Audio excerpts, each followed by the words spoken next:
গতকালই একটা খবর বেরিয়েছে, নিশ্চয়ই আপনারা দেখেছেন, যে স্থানীয় সরকার উপদেষ্টা যিনি আছেন তিনি বলেছেন ফ্যাসিস্টদের লোকেরা যদি কেউ মাপ চেয়ে নির্বাচনে অংশ নিতে চায় তাহলে তারা অংশ নিতে পারবে। এটা কি আপনারা মেনে নেবেন? তোমরা এটা মানবে? এর থেকে এটাই প্রমাণিত হয়েছে যে তারা এখন তাদের নিজেদের স্বার্থে ওই ফ্যাসিস্টদেরকেও তারা জায়গা দিতে চায়।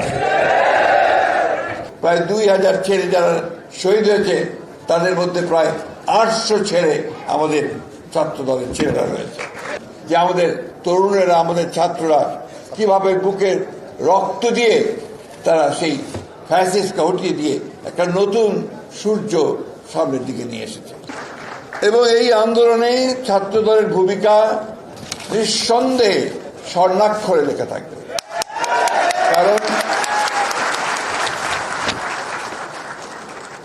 প্রথম থেকেই যখন আমরা এই আন্দোলন শুরু করি, সেই বহু 15 বছর আগে থেকে, তখন থেকেই কিন্তু ছাত্রদল তার ভূমিকা রাখছে।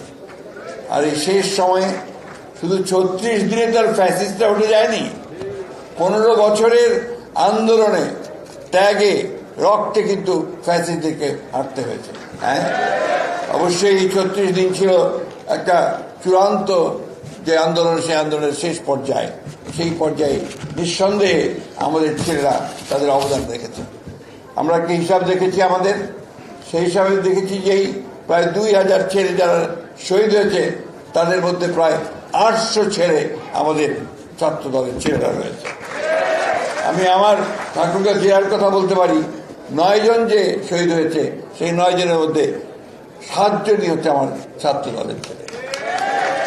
তাই এ কথা যারা বলেন যে ছাত্র দলের কোনো ভূমিকা ছিল না, বিএনপির কোনো ভূমিকা ছিল না, আমার মনে হয় তাদের সঠিকভাবে উপলব্ধি করা দরকার, তথ্যগুলো নেওয়া দরকার, তারপরে সে কথাটা বললে সেটা ভালো হবে।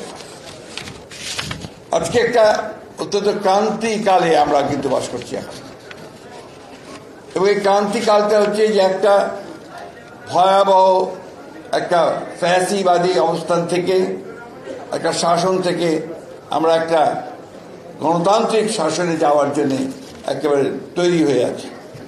গোটা দেশের মানুষ এখন সেইটাই চায় যে অতি দ্রুত যেন তারা একটা গণতান্ত্রিক পরিবেশে ফিরে যেতে পারে। কিন্তু এখন পর্যন্ত 7 মাস আমরা সেই জায়গায় যেতে পারিনি, কারণ আমরা দেখছি যে নতুন সরকার, অন্তর্বর্তীকালীন সরকার, আমরা তাকে সমর্থন দিয়েছি। তারা চেষ্টা করছেন অতি দ্রুত কিছু কাজ শেষ করে এই নির্বাচনের দিকে যাওয়ার। কিন্তু এর মধ্যেই কতগুলো সন্দেহের সৃষ্টি হয়েছে মানুষের মধ্যে। সেই সন্দেহটা হচ্ছে যে আদৌ নির্বাচনটা এরা আন্তরিক কিনা। কারণ আছে এই সন্দেহ সৃষ্টি হওয়ার। তার মধ্যে গতকালই একটা খবর বেরিয়েছে, নিশ্চয়ই আপনারা দেখেছেন, যে স্থানীয় সরকার উপদেষ্টা যিনি আছেন তিনি বলেছেন ফ্যাসিস্টদের লোকেরা যদি কেউ মাপ চেয়ে